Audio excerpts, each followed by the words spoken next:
give us a breakdown of what the GLO, like the network is and what it's about?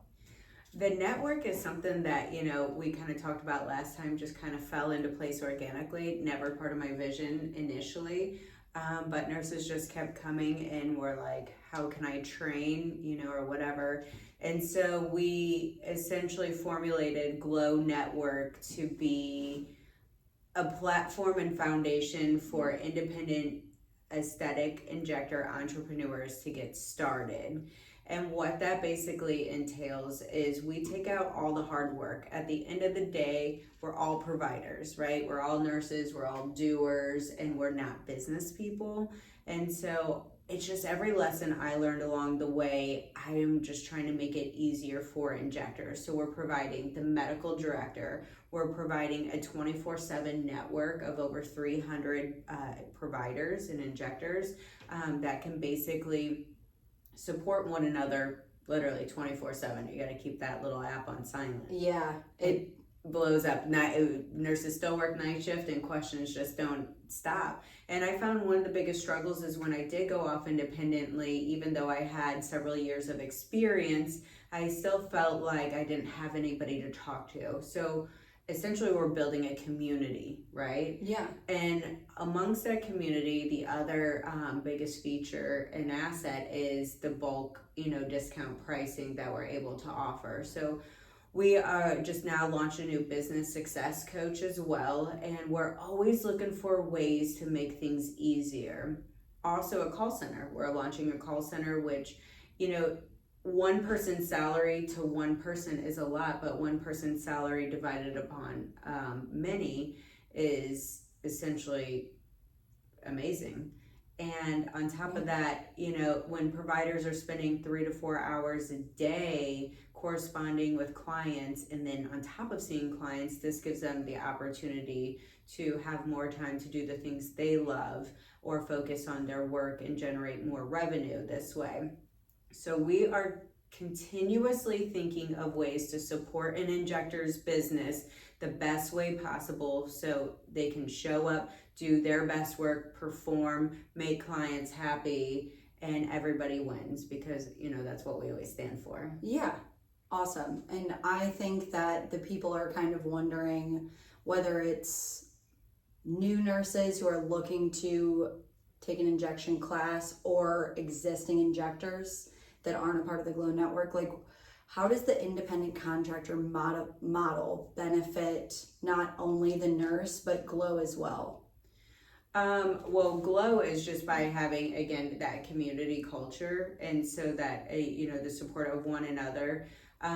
Really, it's more geared towards the injector themselves. I mean, GLO obviously has some kind of vested interest in everyone's success. So that being said, we're here to support their success, which allows these independent entrepreneurs, independent injectors to be able to concentrate more so on the focus of what their passion is and providing those services to clients, and where we're kind of in the background guiding them in different directions, helping them with promotions, helping them build clientele and think of different strategies, offering marketing, and just offering a lot of support within the positive community that we establish. Yeah, okay. I mean, I am the training, I do all things training, onboarding, and the amount of feedback I get from nurses that have just signed on, whether they trained with us or not, has always been that there is always someone to help you, whether it's another GLO nurse or one of our management. It's a great community to be a part of for sure. Yeah, and I just believe that nobody wants to feel alone. It's hard to do it alone, right? Like, it takes people to make the world go round, and so one person's ideas can just be limited, so why not have this network? I would say one of the biggest obstacles with it was my nurses not feeling like it was competition. So we basically instill those morals and values from the very get-go that it is a community, right? And like, there's enough success for everyone out there. And I believe when you build other people's success, you become more successful. So we integrated a mentorship program as well, so our nurses, our senior nurses, have some kind of incentive for new nurses to come on and for them to help share some of their ideas. Yeah, and I think that our senior GLO nurses are some of the best teachers too, because For like sure. they know what it's like to start from the bottom and work your way up and grow your business, and they know what it takes to be successful, and they've had their ups and downs. Yeah, You just know? nurses in general, it's a doggy dog world. And like when you come from a hospital background, no senior nurse is ever nice to a new nurse. It's like college, like Yeah. initiation. I mean, the things I saw in the hospital were funny, and like Yeah. I mean, everybody's got to get initiated, right? But we do try. Yeah, I We mean, try to eliminate a little bit of that and just keep the positive culture, you know, Yeah. fluid in our real grown up jobs. no, here. 100%. I mean, I get it. I went to a big SEC school, and I was only in a sorority for about 6 months. So That's because they It's- had like the paparazzi following you around. yeah, I was famous in Oxford. People, don't look me Oh, up. I imagine. Don't look You me should up. tell them about the time you went viral on TikTok or whatever it was over Barstool. that video Yeah, game. Barstool Sports made an article about me. That's a story for another day. Yeah, Because and how many bar stools have you fell off? Just for the record. 100. 100 for sure. But that was a lifetime ago. I've changed. I haven't. I really haven't. We got lots of stories. We'll bring Shelly on sometime for Yeah. Mom to Yeah. complete some of those She stories. is also a part of the GLO management team. So, Yes. and we sound the exact same. If you closed your eyes, you would not be able to tell who was who. No, I can know. promise you that. I do. I know who it was who. I'm telling you, the new nurses that call her there and then they call me, they are like, I can't tell you guys apart. Split personalities. Uh-huh. It's really the same I know. person. We all have multiple personalities in this industry at this time. Oh, for sure. So since we have so many nurses, what was the number you said again? I don't know. It's always going up and down, but it's yeah, around. there's like win some, lose some. It's around 300-ish. Yeah. So how do you ensure quality control and maintain the high standards across your network of contractors? So we offer free continuous ongoing trainings, whether it's from the manufacturer provided or from GLO internally providing. So we're always looking to make sure that everybody's skills are up to date. We obviously instill state regulations and requirements and make sure everybody is up to par in that way. And we just try to keep in that open forum, communication. Unfortunately, I guess everybody is looking out for one another, fortunately and unfortunately, because sometimes things that are going awry do get reported to us. Yeah. But that's great. Like, everybody should be independent. Everybody should perform their own business how they want to. We don't want to formulate all these rules. We just have to make sure everybody is standard and compliant within whatever state's regulations and guidelines that they're practicing in. And we want to make sure that they're safe and providing best care possible. So we do act as a management company. Ultimately, these nurses and providers are working directly under the doctor. So they're not working for GLO. GLO is basically working for the doctor and acting as the management company to make sure everybody is following what they're supposed to do. However, they're each their own business, so they really have a lot of autonomy and a lot of freedom to make their own decisions. We do have the admin team put in place for these reasons to ensure that we know everything best practice possible and what is ethical, what is legal, what is moral, all of it, but at the end of the day, it really is up to the injector, how they want to run their business. All we can do is just give tips, but we allow somebody to be completely independent. 100%. Now, what advice would you give to non-GLO members that are wanting to join, that are like injecting now at a med spa? I would say, come on over, Red Rover. No, the advice is we are completely transparent. We're a completely transparent company, right? There's nothing hidden. There's no hidden costs. If you have a question of why, we'll tell you why.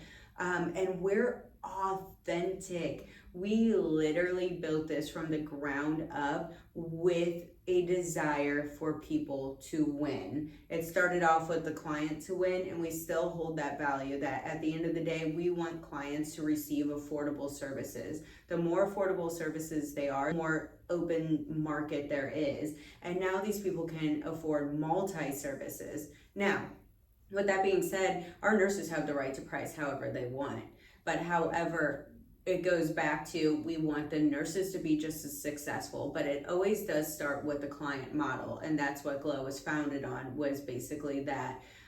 Just because I think back about when I was an ER nurse and I, made a pretty decent pay at that time. I worked weekend option, so I made time and a half, if you will.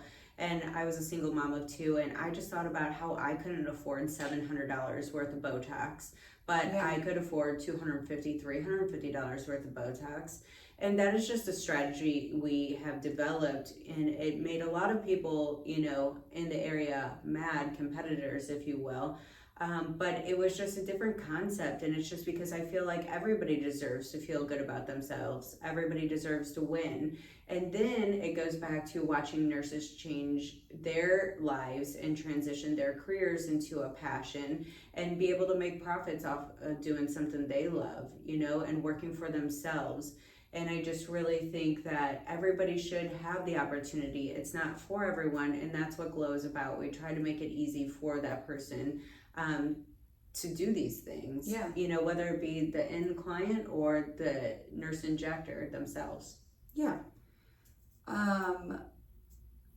So I know the answer to this, and I know you know the answer to this, but what are some of the key traits that a person needs in order to be successful through our network? Okay. You got to have a vision. Yeah. You got to want it, right? And what do you do when you want something? You go after it. Yeah. You are thirsty, Now, I do believe that if you want something too bad, you can also reject it. Yeah. Law of detachment. We could get really weird. We could get really weird. But it's going to take some grit. It definitely is going to take some perseverance. There are going to be lots of obstacles thrown in your way and some challenges, and you have to learn to be able to overcome them. And you can't lose sight of what that vision is. You have to imagine what you want your whole life to be like, how you want to adapt it. Now, it's not going to happen right away miraculously, but if you keep working on these goals and your purpose of why you're doing it, it's all going to come together. And you just have to take advice in any which way you can, but it's really staying disciplined and focused and drowning out any external noise to try to, get to switch your mind. And you just have to go for it. Yeah. But it is going to take some kind of sacrifice. It's going to take a little bit of financial sacrifice, and it's going to take a lot of time. And like I said, perseverance is probably one of my favorite words to utilize as an entrepreneur, because there's a lot of times you want to quit and give up.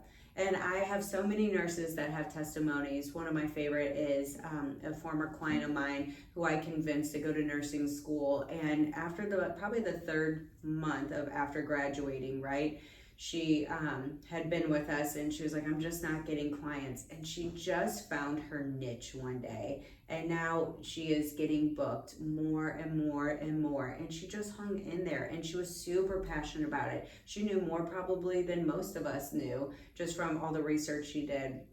And now she just kind of found her niche with like a radio frequency, the microneedling radio RF. And now she is gaining more trust in clients with that, because she's so savvy with that device. Now she's doing their Botox, doing their filler. And sometimes these nurses also just need to find what they're good at. And they need to start narrow, not go wide, right? Yeah. Sometimes they want to be in a hurry and buy all these things, and that's not the way to do it. Just start with what you're good at and what you enjoy and build off of that. And continuing your education with the basics.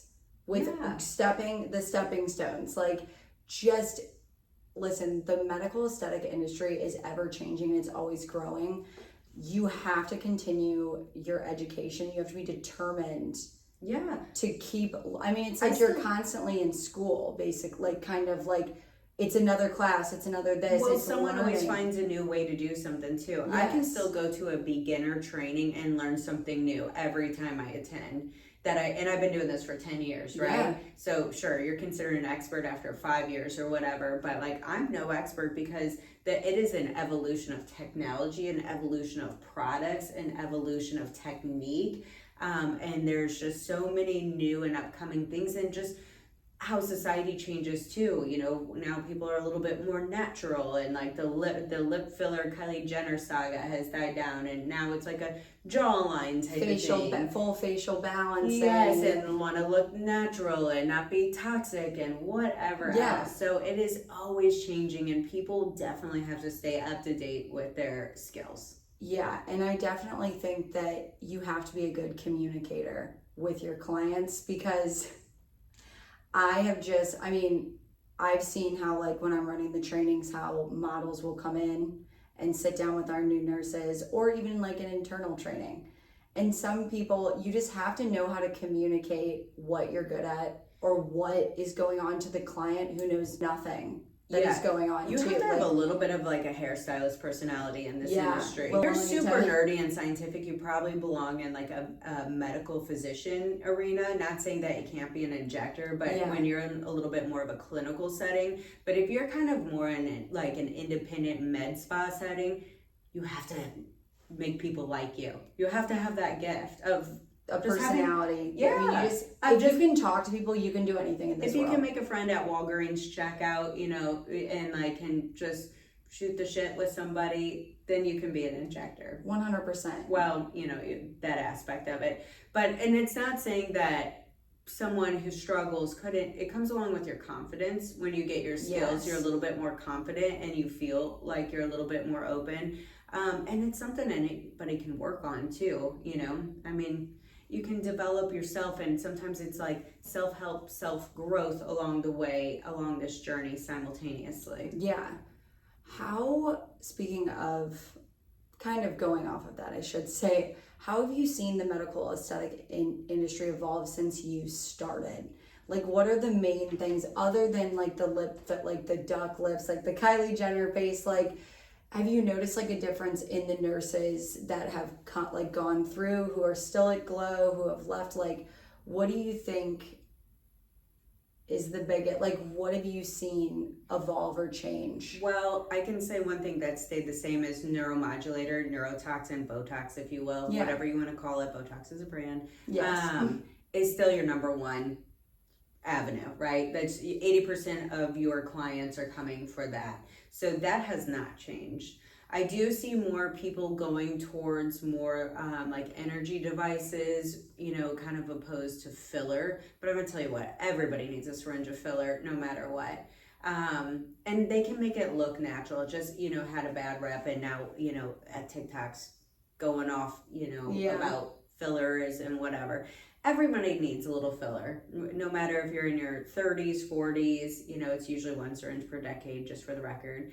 But that is always going to be something that is here to stay, because we'll never get over the aging process. No matter how much NAD exists or supplements or this and that, we're all going to age. It's inevitable. It's just part of life, right? And really the key to fillers and Botox are kind of like what we were taught with makeup when we were really young. The art is to look like you've never had it done. So that you're not wearing any. Yes, and then there are some people that do want to change, facial structures, and it's just important to really connect with the injector that is right for you, that's on the same page and understands what you want. Yes. And so it goes back to that reality and personality, and like finding the person that is for you. And we have over 300 of them. Yes. If you don't like one, you're bound to like one of them. Yeah.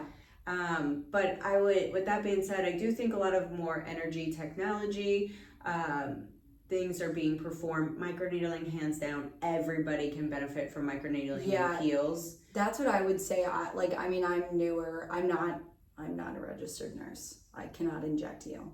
However, what I've noticed in the past couple of years is that people care more about skincare too. For sure. Like, they're realizing that 12-year-olds want that bubble skincare, or my 7-year-old. I love when my 7-year-old asks for skincare for Christmas. And it's so... You stock the shelves at our new distribution. Do you not realize that that's what I do? But yet we still have to go No, to they want the stuff at Sephora, the Drunk Elephant, and Bubble the and whatever GLO else. Recipe, all like, that. Why not some Epion skins? Like, what's up with that? Yeah, seriously. Their firming mask. Hands down, I put that on my knees lately Yeah. because you know what? You age face, neck, hands, chest, knees. And the other day, my knees were looking a little, and I was like, "Where's that firming mask?" Where is it? Where is it? Yes, drench my body in that. Yeah. Because, I mean, I just think back to when I first started getting things done, and, like, I really thought that some, like, neurotoxin and some dermal whatever was going to just change my skin. And that's not what it does. No. Like, you know, and people just get so confused, but wait, haven't you ever heard my speech? Well, I don't do the actual clinical training anymore, but I'm sure you said it enough, and I think there's slides on our presentation. But you got to think of the face like the body, right? If you're looking to get the perfect face, you got to imagine it as the perfect body. Your injector is your personal trainer, right? Highly expensive, but let's say you want to be in a swimsuit competition. You can't just see your personal trainer once or twice a month. You actually have to exercise. yeah. So I compare exercise with exercising of the skin, whether that be lasers, microneedling, chemical peels. You're exercising the skin. And then if you want to be in a swimsuit competition, it matters what you eat, right? Yeah. Your nutrition goes into play. Nutrition is what products you're using on your skin daily, your daily regimen, right? So if you want the perfect face, it takes all three. But like the thing is, we can pick and choose, right? I would love the perfect body, but I know how much grit and effort and time that takes. So I pick and choose what works for me to keep me, you know, happy and to par. Yeah. And same thing with the face. People have the option to pick and choose what meets their budget, what meets their lifestyle and their expectations. Yeah, for sure. I think at the end of the day, I know we live in this perfect era, and in 2024, you should be perfect, your house should be perfect, your kids should be perfect, everything should be perfect, but that's not reality. And social media alludes to that. I mean, it really, really does. And there's all these filters. Oh my God, we're now competing just against filters, but at the end of the day, we're just real people still. Yeah. And we're gonna really still age. It's just looking better and looking attractive. Not even young. People just want to look attractive for their age, right? I don't, you know, like, I know I don't look my age because I've been in this industry for a long time. But, you know, I ride those highs and lows, and I'm just like everybody else too. And I just don't go chasing the needle just because it's at my access, because I allow myself to really be the age I am. Now, I love when I say my baby girl's 24, and they're like, oh, how old are you? I got that all weekend when I was training up in Wisconsin. And I was like, no, I bet you were I'm eating it up. 55. Just kidding. You know, Just kidding. Yeah, but you're not 55. I was a young mom, so I have that going for me too. Yeah. But I love even more when that little baby girl's around and they think we're sisters. Oh, I know that you eat that up. Eat it up. I know that you're like, Yeah. and Kayla's sitting Pays there. to be in the industry. Yeah, and she's like, yeah, we look like sisters. I know. I'll be like, when the waitress would ask and they'd be like, who's paying it? I'd be like, oh, did you bring money? Cool. You got this bill? And she'd be like, yeah, come on. So my last question today is, where do you see GLO going in the next 3 to 5 years? Like, what are your plans for growth and expansion? Global. No. Global nationally. Yeah. So my perfect vision, we have 300 nurses now, primarily in the state of Missouri. You know, we got them a little scattered here and there, California, Wisconsin, Kansas, Illinois, North Carolina. I would love to see 300 nurses in 40 states. Yeah. And just spread the model. You know, it is literally not for my own benefit. It is literally to make other people's dreams come alive and help be part of their success stories. That's my legacy, is just to help create other people's success and happiness. I don't know. No, I mean, Dream big. yeah. I never even thought the dream was to even train nurses, but then once it became a thing, a reality, and I was like, why not go further and see how far we can do it and see how far we can touch people's lives, because it really opens up the market to all of these clientele who would have never been able to afford it prior to this, and I really think I'm making everybody better one face at a time. Because now it's more affordable, and people deserve to feel empowered, because when you look good, you feel good, and you do good. So it's just making the world a happier place. No, 100%. And I think that like as each month goes by, we're getting more and more people in different states, and I think it's awesome. And then they have a support system that's even closer to them. Yes. Because that's like, I think that's where people out of state get a little hesitant, but you still have people near you, whether it's through getting the word out of state is just difficult. When we come from the Midwest, it's easy word of mouth, and like we were all nurses working and nurses work in the hospital system, so it is definitely interesting to start spreading the word. And for so long we had to wait, that we were legally able to and set up appropriately to do so. Because every state has their own unique set of laws and regulations. And you would be very surprised at the certain states that are strict. So crazy. Yeah. So crazy. Like, Alabama. You have to be a doctor in Alabama. Come on. What are they doing? They're lenient everywhere else. And just because you're a doctor, by the way, no offense to any doctors that may ever listen to this, doesn't mean you're an artist, right? I know lots of doctors that are far from artistic. Well, listen, guys, we are out of time today.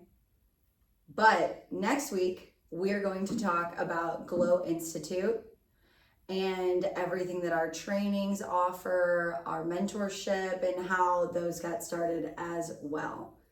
Who knows what the week after that is going to be? Yeah. You'll just have to see. Yeah. Wait and see.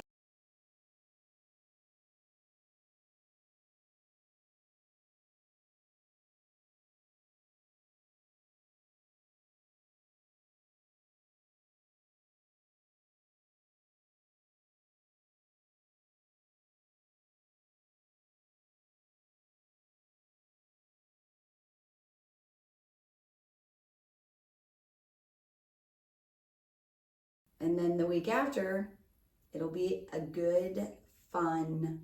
I'm going to cut that. The week after that, cut it. Just you say something. I can't. I literally, go ahead. Who knows what the week after that is going to be? Yeah. You'll just have to see. Yeah. Wait and see.